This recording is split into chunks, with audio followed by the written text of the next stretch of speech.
Welcome to Sex is Medicine, your number one resource for holistic sex education.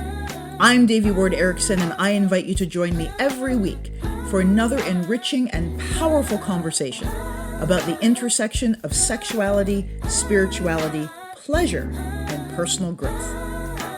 Each episode of Sex is Medicine is dedicated to awakening your heart and mind to the true purpose and power of human sexuality. Please join me on this journey of self-discovery as we explore the art of using pleasure as medicine to awaken, heal, and empower every area of your life. Sex is Medicine broadcasts every Thursday at 7 p.m. Pacific on Contact Talk Radio Network. You can listen to the replay and subscribe to Sex is Medicine on Spotify, Stitcher, TuneIn, iTunes, iHeartRadio, and YouTube. And now get ready for another episode of Sex is Medicine. Hey everybody, welcome to Sex is Medicine. I am your host, Devi Ward Erickson, here with you once again for another delicious and exciting episode where we explore the connection between sexuality, spirituality, pleasure, and personal growth, one of our favorite topics. I just want to give you a reminder that this is going to be the last month of Sex is Medicine for 2021. We are taking a little winter vacay for November, December of 2021 and early 2022, but we plan to be back at you in the spring of 2022. And in the meantime, of course, you can stay connected to all of this deliciousness at authentictantra.com and make sure that you follow us on all of our social media outlets at Authentic Tantra. You can also follow my little personal journey of puppy love on Devi Ward Tantra as well. This evening, we have a wonderful, wonderful guest who has been a colleague of mine for many, many years, a graduate of our Authentic Tantra certification program, actually a graduate from our first, the year it went to a full year of training, our first full year of training, 2016, and that is TK, and TK Spider is the, I got my spiders on. Oh, yay. Is that because you crawl? You're a rock climber? You're like a spider climbing rocks? Yay, I thought so. So TK is joining us this evening to talk about Queering Tantra, a topic that is really important and something that we absolutely want to explore moving into more of at the Institute. So thank you so much, TK, for being here with us. Thanks for having me, Davey. It's exciting. Yay. So could you share a little bit about yourself, TK? So you graduated in 2016 from our training program, and what have you been up to since then? I can't believe 2016 was only 5-ish years ago. I know. I've been doing authentic Tantra practitioner work. I was working in sports medicine for a while. I'm an athletic trainer certified as well. I stopped doing that. I work at a route setting gym. I do sex and authentic Tantra coaching. I came out early this year as non-binary trans masc. I've been in the kink world. My partner and I have performed at Folsom and Twisted Windows, and we submitted to Hump. So kind of exploring avenues of kink and infusing and integrating Tantra and what it means to be queer and trans and polyamorous. And now I am relaunching my former lovecraftcollective.com into queeringtantra.org with a focus on queer and trans bodies and changing language and infusing what it means to be queer into sexual liberation. And that's kind of hand in hand already. Yeah, really. And that's a huge topic in the realm of Tantra specifically, because it is so binary, and we'll explore some of the reasons for that, but because it's very exclusionary, right? There's not a big push in the world of at least Western Neo-Tantra to include non-binary bodies and bodies that aren't easily fitting into this box of either or. And for example, so when you and I first met and were working working together, you were female. That's how you identified. And then in your journey, it sounds like your journey of personal liberation has allowed you to claim the totality of who you are, which is beyond this box of, female woman and into non-binary, and then also as a man. So are you open to sharing a little bit about that journey? Yeah, it's an interesting one. It's spending a lot of time wrestling with language and what it means to exist in a world that has these power structures set up. So like gender identity and what we consider normative. A lot of it's about power. Like one of the reasons our brains are categorizing these things, the stuff that we're socialized into, is about competence, power, threat, sexual attraction, but all that kind of plays and boils into the meta level of power.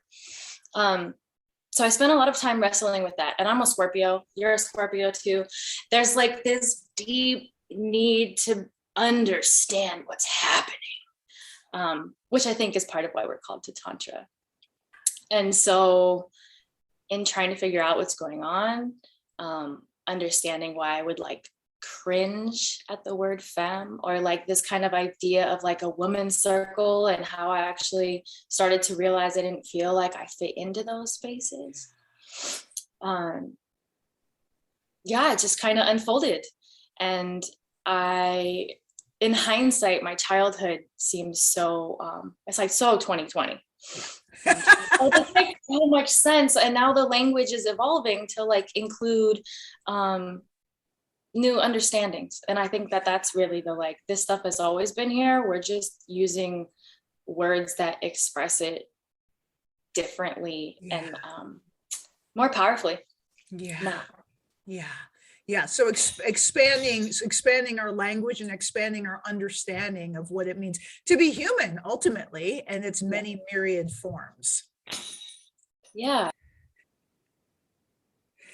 So exploring all of those concepts. So for you, it sounds like as you have been practicing and as you've been like coming more into alignment with your own authentic self, that's what has catalyzed your exploration outside of these, belief structures and these power dynamics, and started to explore outside of that. And so what are some of the things that you've found now that you've kind of left the container of like the traditional masculine feminine orientation to Tantra? What are some of the things that you've seen and in the field and looking back, like what are some of the things that you see? If that's a clear question. I think so. I'll try. And if I don't quite get it, we can try again. Some of it is using more like whole language. So when someone says the term masculine, that's a cultural idea. Yeah. And I love being masculine, right? My association with the word feminine is not as loving. And so when I think of the things that someone might call feminine, I have a very soft side, and I have a very nurturing side, and I have a very the loving, caring, the stuff we culturally associate with that. And so some of it is just a shift away from these kind of umbrella terms that we have used. Partially because they are useful, into more specific and more like whole and inclusive language. I hear that. A call for humanity. And so specifically, I know that I'll say, there's, as we talk about, there's different styles of Tantra and there's different ways of practicing Tantra. And so I observe a lot of the masculine, feminine dynamic kind of conversation happening in the realm of Neo-Tantra and David Data. It's like as a masculine man, you need to be powerful and have your polarity. And as a feminine woman, like you can't be that good at business. You have to like be receptive, or you're not going to get a man. You're going to have too much masculine energy to get fucked or some shit like that, right? So that's Yeah. I find that crazy making too. And in terms of Tibetan Tantric Buddhism, I know that for me, where my mind goes and where the emphasis on the masculine and feminine is often is on the expression of universal energy. So there's this concept in Tibetan Buddhism that the feminine is form. So that's the way, like, universal energies are feminine and masculine. And so the feminine is the physical, it's the form, it's everything having to do with the flesh and the senses and being incarnate, our environment. And then the masculine is conceptual and etheric and, kind of out of bodied. And so the whole thing of Tantra is, balancing, we have masculine and feminine within us, and that's balancing the essences. There's also, things just in terms of hormones. I know in the Taoist tradition and in the Tibetan tradition, feminine essences, they're talking about hormones, and they call them the red essences. And it's like the estrogen and the progesterone and certain hormones that are specific to female gonads. And then the masculine essences are like the semen and the prosthetic fluid and that sort of thing, and the testosterone. And those are masculine because those are produced by what are typically called male hormones. So in terms of, rectifying and having more all-inclusive language, when we're talking about, physiological components or hormones or universal energies, do we need to be looking at opening up our terminology and describing those things differently without using masculine and feminine? Or are things like, when we're describing universal energy, is it acceptable under that umbrella? Great question. And I'm glad you brought up form and energy, because that's a big part of energies, right? It's like what we're embodying and swaying and changing through. Yeah. In terms of that stuff, so I was just reading through Passion and Light, and we're talking about the red fluids and the white fluids. And one of the things that I've found, in my own engagement or like with my consort, is that you can embody that energy. Yeah. And you can embody that energy, and then whatever fluids you're producing can be whatever fluids you're infusing them with energy wise. Yes. And so as we like move away from this idea of like super binary endocrine systems, because as we study more about testosterone, we find that different bodies that we previously thought would have very specific levels, actually it's not as binary and it's not as clear. Especially with people from the global south or the periphery, right? So making that more inclusive in terms of like, what are we embodying when we are engaged in sex or tantra with a partner or by ourselves? Why not make white fluid when you're feeling like it? Yeah. And I think that that's a big part of kind of what we might get into later about Tantra being part kind of counterculture, as we like where it came from and how it got passed down to like everyday people. That this is like an evolution of that. Yeah, and you're exactly correct in that Tantra is counterculture, like the origins of it. So this whole conversation of queering Tantra is so fucking tantric. So like breaking out of our conceptual reality, our concept of reality. And so I hear that in terms of like, that would be a wonderful, in my experiment to do, in terms of like, if I'm really, calling on like stereotypical feminine energies, is my body producing hormones that are congruent with that? And if I shift my energies to be more, masculine, quote unquote, masculine oriented, am I producing more white essences? That would be very interesting. Also, what occurs to me, it seems like a certain level of accomplishment as well.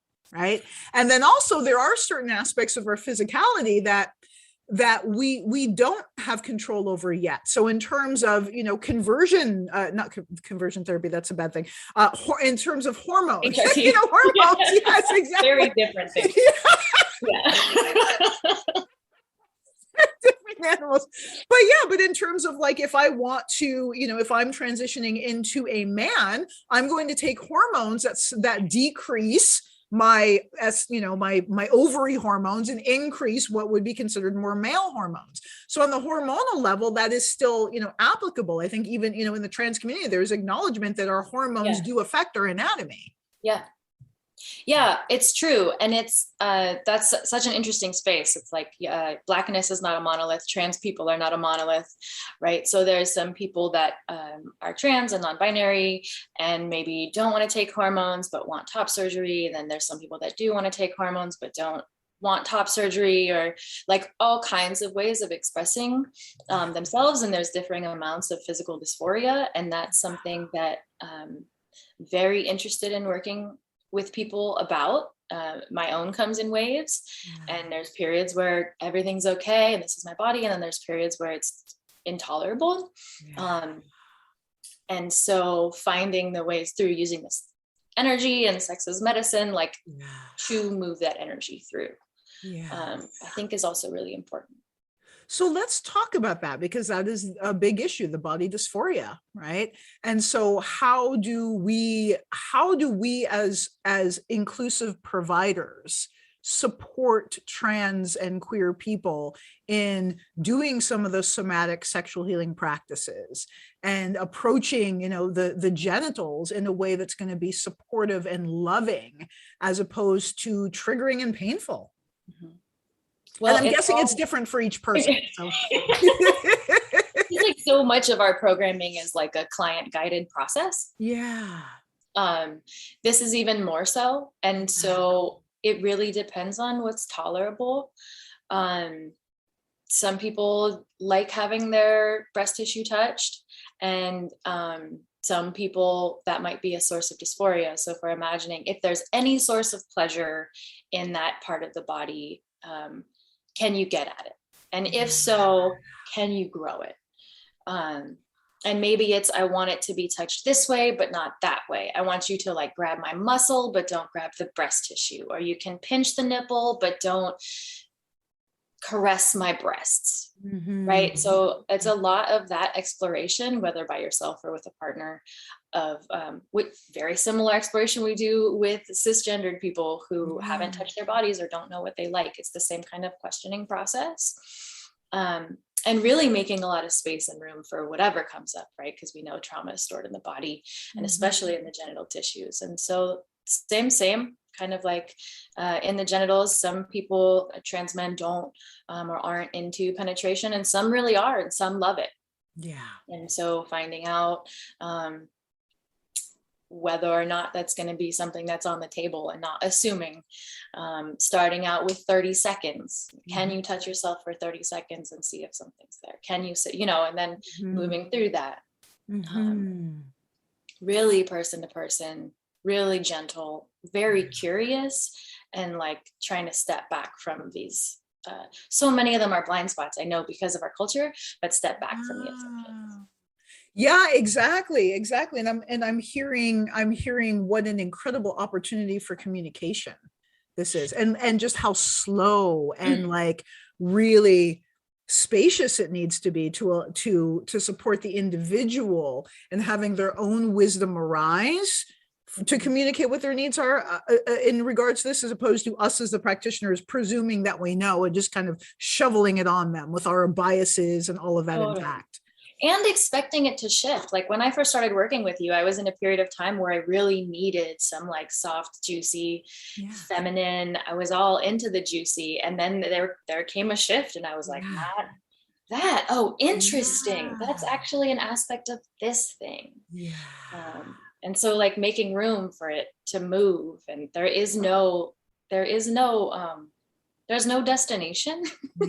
Like just like with pleasure, your pleasure is going to change. You can grow it, and then something might happen, and you'll be back to where so same thing there. So the fluidity and the I'm also hearing the unboundedness and the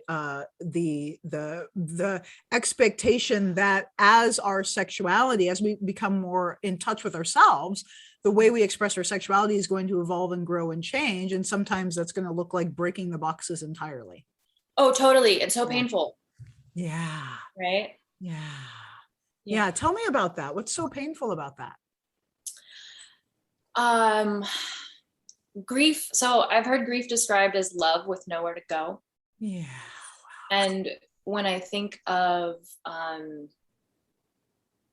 my own experience, this idea of like who I am in the world, or who I'm, how people see me, how I've showed up for people, how my mom asks, can I still call you my daughter? Right. So there's like all these aspects where it's like, actually, I'm grieving this person that I'm not anymore. And that's breaking through a box, or it's coming out. That's why they call it coming out. Yeah. But yeah, there's a lot of grief there, and there's aspects of that. It's like, oh, actually, maybe I didn't want to break through all of that. Maybe there's this aspect that's still okay, and my childhood nickname actually feels okay, but the rest of this doesn't. And so like, that's a heavy process. Yeah. And as you're sharing this, what's coming to me is because of like, it's unfathomable in some ways to someone who identifies as cis and het, and it's, our brains are wired in that way. So these beautiful and precious nuances of as we are, as you are becoming, as you are shedding who you used to be and becoming more of who you are now, as you're describing that grief and that process of letting go, and just how poignant and precious that is, and how tender and sacred, quite frankly, that space is. And so I'm also hearing like the imperative of having queer Tantra teachers to be able to have the resonance and the relatability to be able to hold that space for our students as they go, because it's really a rebirthing, I'm hearing. Yeah. I mean, and people who do hormone replacement therapy talk about their second puberty. So yeah, it is. I mean, and interestingly, to draw a parallel, we become different people throughout our lives all the time. Yeah. Right. Like you used to be a monk. Yeah. I used to be a stripper too.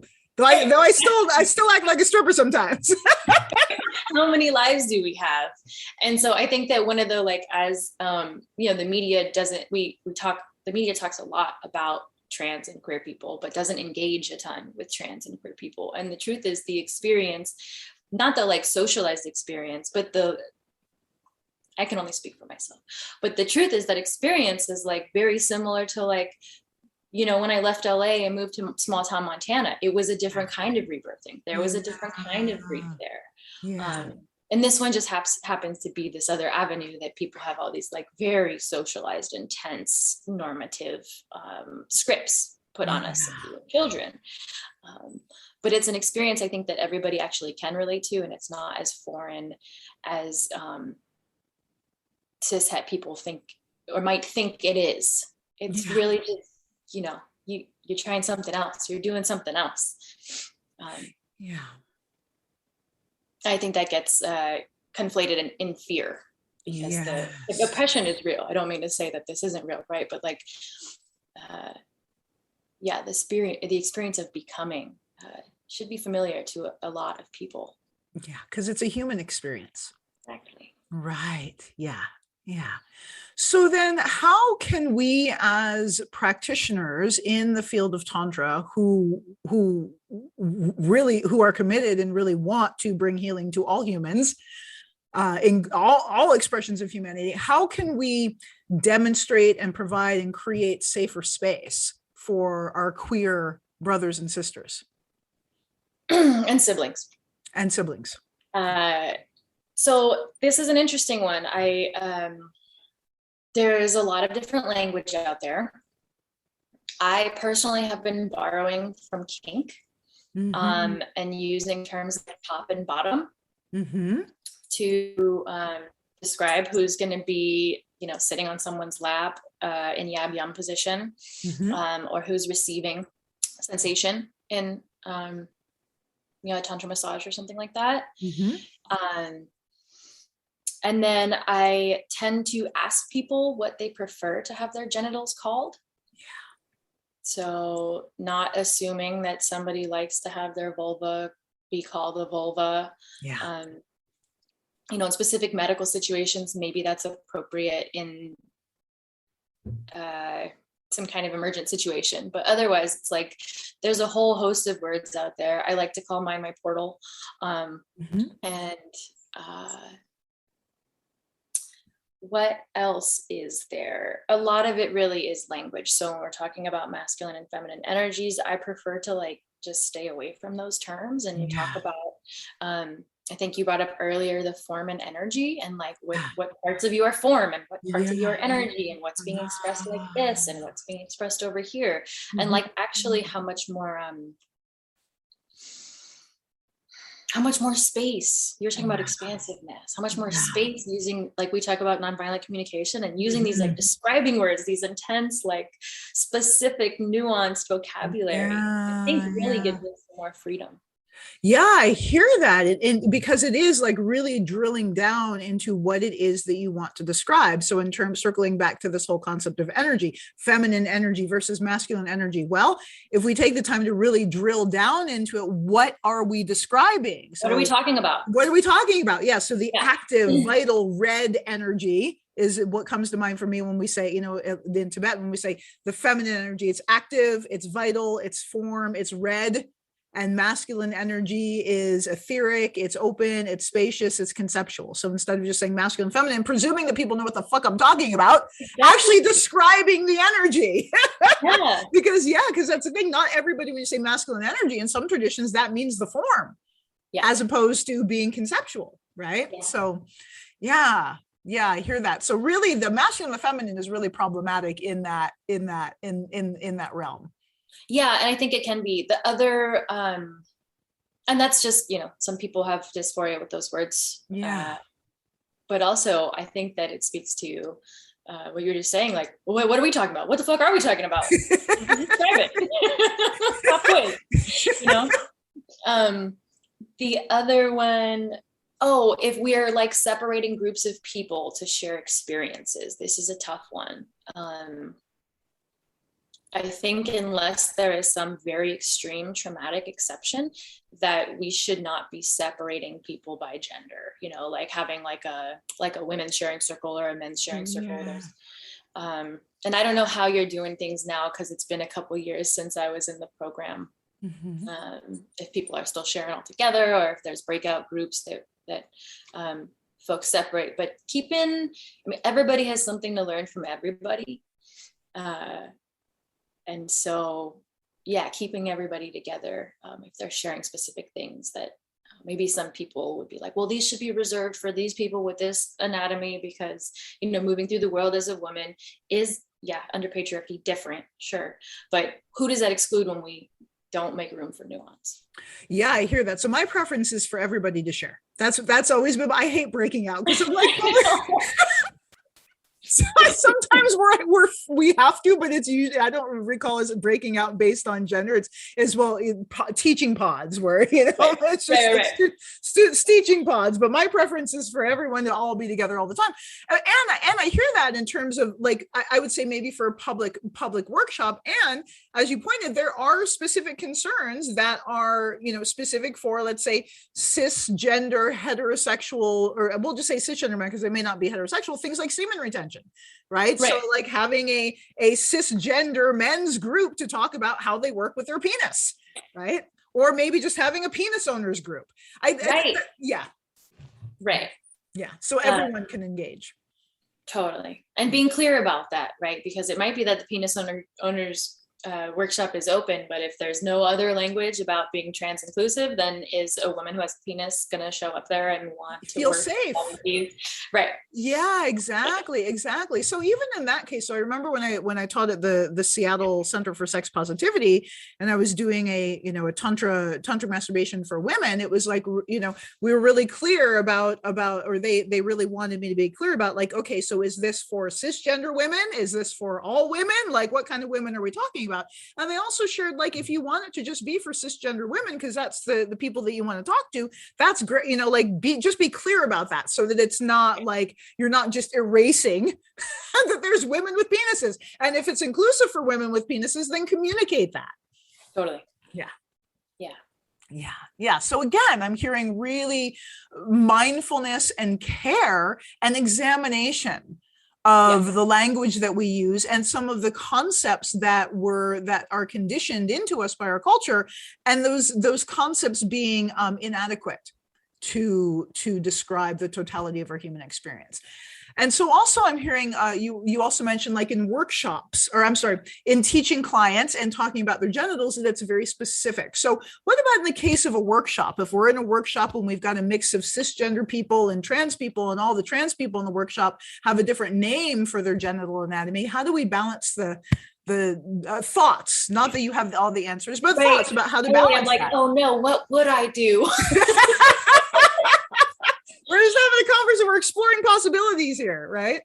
Yeah. I mean, and probably we're going to talk about genitals. Yeah.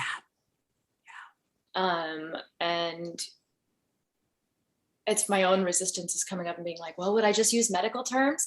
Maybe I would use, overarching medical terms, and maybe there would be some kind of disclaimer. Yeah. The other thing, what was I just thinking? I think some of it is just about like relaxing. We talk, like when you're we're teaching clients to relax so they're not like squeezing as they're about to come, and you're like, oh, I'm gonna orgasm. I think of our gender norms and our kind of like societal ideas as like, oh, I'm a man, or like, oh, I'm a woman. And when we like relax out of that rigidity, there's just like room for things to expand. Yes. And so I think of like, well, what would I do? Well, maybe I'd ask the class. Maybe I would say, hey, we're going to talk about this. And if it's confusing, we can try to clarify and we'll go from here. Yeah. Or maybe we'd talk about, oh,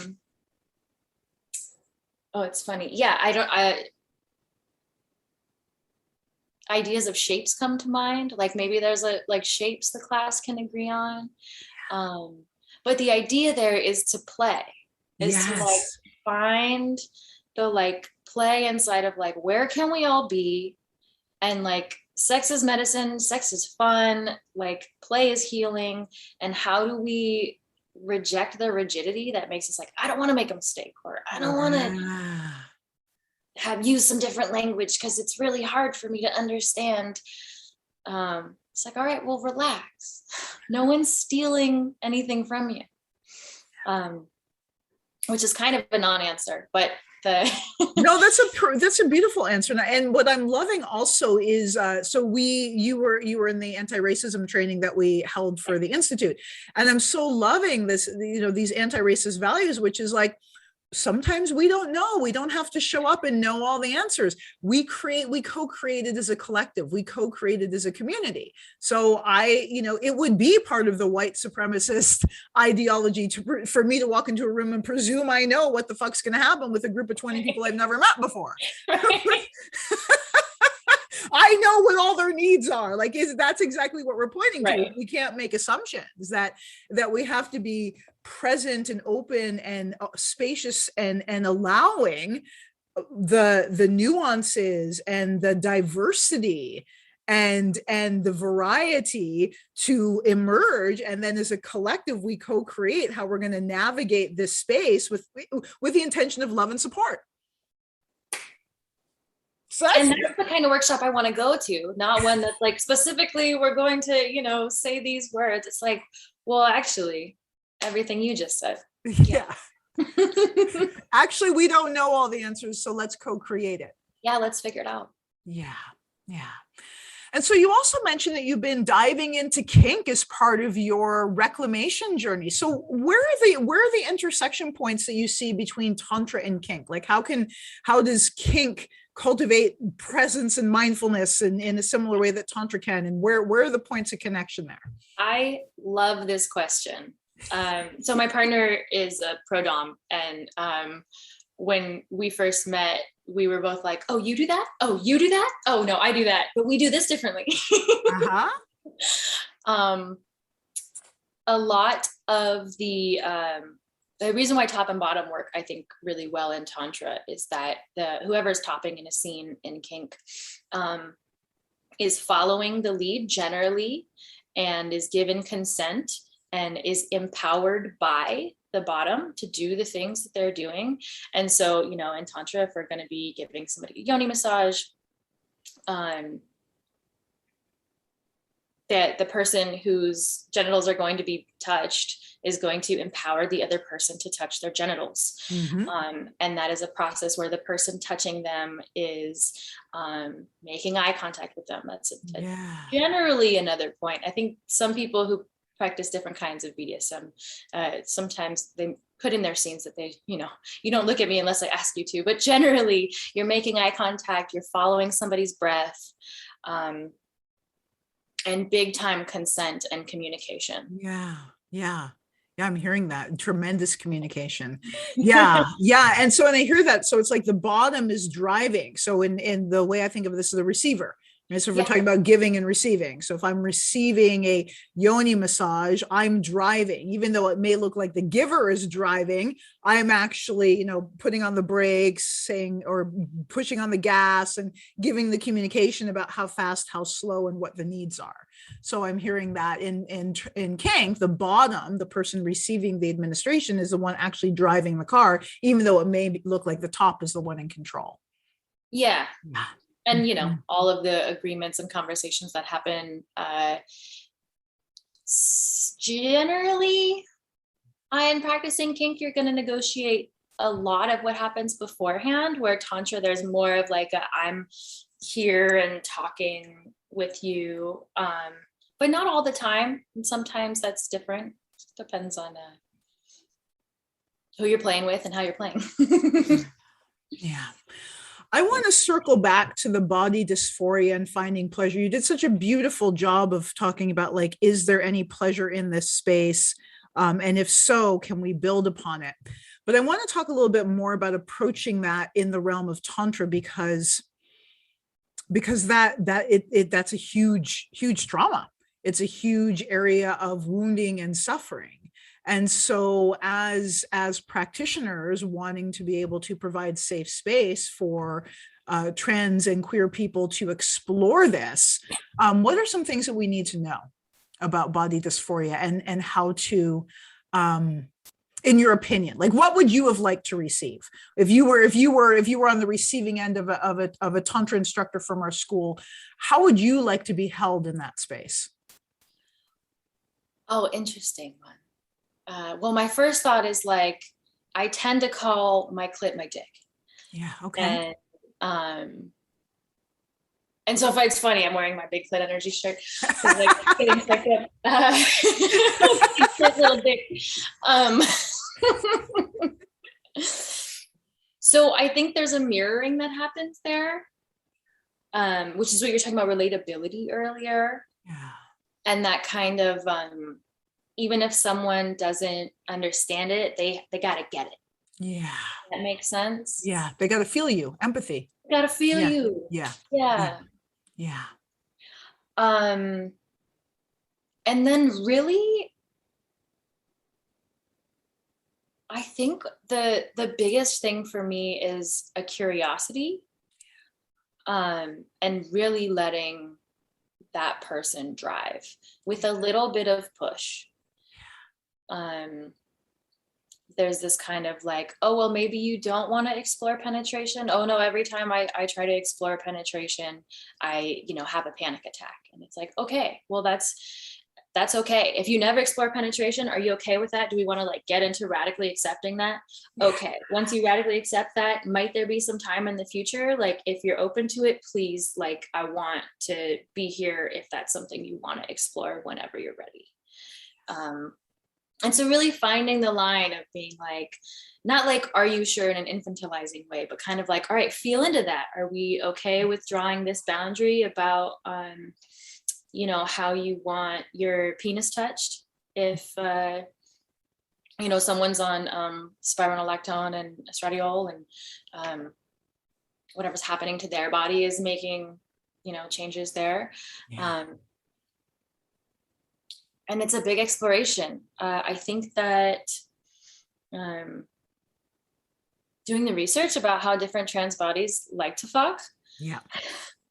Yep. And well, you just mentioned the different hormones and how they're going to affect sensation. That's a huge component of it. I mean, we're like hormone factories, right? And it impacts everything from mood to thought process to sensation. So being educated about how those chemicals are going to impact our experience of touch. Yeah, I mean, and to add a personal touch, I tried testosterone earlier this year. I was very, very, very excited about it, and it changed my arousal process so drastically and so quickly. It was terrifying, and I stopped. And that's not everybody's experience. Often hormones balance out, but for me, where I was at and still am at in my life right now, there's so many other things going on. Yeah. It was like, this is too much. This is like straying away from how I understand my pleasure, and I like need to be grounded in my pleasure with all the like life stuff happening right now. And so being ready to make space for that, if that's what somebody else is going through too, the like, how do we make room in a changing landscape? You know, there's like an interesting parallel, I think, is menopause, and that's where a lot of people get their hormone research on estrogen. A lot of like male to female transition folks. Yep. Entering into and menopause is a great example. As I enter into that myself, I'm shocked. It's like it can create brain fog. You forget words. I'm like, I didn't know you can forget. Like, I was smoking too much weed. That was menopause. So yeah, it's pretty profound, the impact that hormones have. So being really mindful for all of us. The more we talk about it, the more I just hear is like, again, it's human. And just opening that extra, not even extra, opening that other petal. And I think of like our human consciousness as a lotus, right? So, here's another petal to open. Here's another area to explore and be more aware of, and have compassion and grace and mindfulness and love. And it's this conversation is about how can we be more fully human to more humans. Totally. Yeah. And I think the other thing is some people get their first T shot and it's the greatest change that's ever happened in their life, and they never stop. So making room for that. All that might mean the frenzy that might happen there, or otherwise. The myriad of different experiences that we may have as unique human beings. So then your work, you are making a choice to focus on queering Tantra. What does that mean? How is that going to look in the world? Dun, dun, dun, dun. Gosh, I hope I know. You're co-creating it. Exactly. And that's been so much of this experience. The majority of the clients that I've seen since graduating have ended up being queer. I'm in the Pacific Northwest and around the Seattle area, so it makes sense. Queer and poly and generally kinky as well, so it like really helps to have the whole framework. I think it's just going to be a pretty soft launch, but into really like the stuff we talked about with Tantra, form and energy and moving away from very binary language. And there's that quote by Bell Hooks that I love. She says something like, not queer as in who I'm having sex with, but that could be a dimension of it, but queer as in going against everything that like basically society is, and finding a place to thrive and something to create out of that. And that's really what I'm trying to do. It'd be great to end up with like a queerdo community of folks who want to meditate and turn ourselves into green Tara and white Chen Rizig and masturbate and masturbate and like, I mean, right. And then like maybe hit each other sometimes. With consent. That sounds great. Always. Doing that. And then I've also talked to my partner who has over a decade of kink experience, and we are talking about potentially launching workshops that have kind of a blending, because he's learned so much from me and I've learned so much from him. Like bringing, you know, the best of, so you ask where there's a crossover, but there's a couple places missing where I think the two just really beautifully hold space for each other, and that there's a lot when taught together that they can unlock, that maybe one or the other might not be the whole prescription for somebody. So yeah. Well, you mentioned something about how BDSM can bring that crystal clarity versus open spaciousness. My interpretation of that is that sometimes, you know, the shock of pain can get you present in a way that just resting in meditation is more so fast. And then the one of the differences there then is like, then you might need space for something else to arise. Whereas like, if you're in a kink scene and you're getting hit repeatedly, generally what you're trying to do is have the emotional release. What we're trying to do in Tantra is get down to what's happening and like let it bubble up. And those can be two totally separate avenues. One is very active, it sounds like, and the other is more just relaxing into or receptive, or it's a different movement of energy is what I'm sensing. And the coolest part, and this is like one of the things I think I learned from you early on, we were talking about different ways of masturbating or doing an OAP. Am I going to do masturbation the way I used to do it? And you would say, just don't combine them. And so you can combine kink and Tantra, I want to be clear, but what I think of there is this idea of choice, of like choosing. So like, you're going to choose Tantra, you're going to choose kink, or you're going to choose them both together. You're going to choose an avenue tonight to look at your genital tissue. Which avenue are you going to choose, and what is your intention? And then do your own science. It's all science. So like right now, what happened to your experiment, and try something else next time, or try the same thing if you liked it. Yes, exactly. Yeah. And I love that perspective of being a researcher. Right? We're explorers, and what we're exploring is territory that our society tells us we're not allowed to explore, which is our fucking genitals. Excuse me, I reject that. I reject that. Yay. Awesome. Well, thank you so much, TK, for this beautiful conversation. How can people get a hold of you and find out more about your work and sign up for working with you? My website is queeringtantra.org. I'm on Instagram at queering_tantra. And that's really it. The website's got a couple blog posts on it. My Instagram is getting fired up and running here. And there's a place on there people can sign up for what I think is going to be a bi-monthly newsletter. Beautiful. There's also a free consultation on there, so you can fill out a form and tell me some stuff about yourself. And then I'll hit you back and we can see if we're a good fit to work together. Beautiful. So we will put all those wonderful links below this video and podcast and blog and all of that stuff, so you can reach out to TK and connect with them to work with in Queering Tantra, embracing Tantra as a queer person with the guidance and support of an expert. Oh gosh.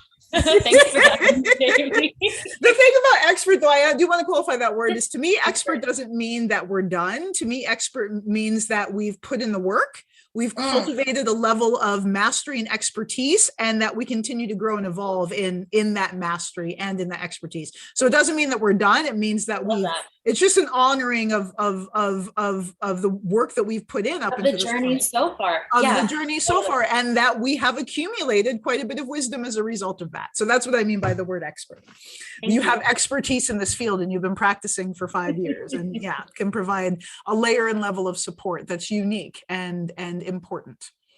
Yay. Thank you so much, TK, for joining us this evening. Thank you, audience, for tuning in. I hope this was enriching and delicious for you. So for any of our queer and non-binary folks who would like to learn authentic Tantra under the guidance of another, as a fellow queer sibling, you can find TK at queeringtantra.org. And again, we will put the link under this video, and you can stay connected to us and TK at authentictantra.com.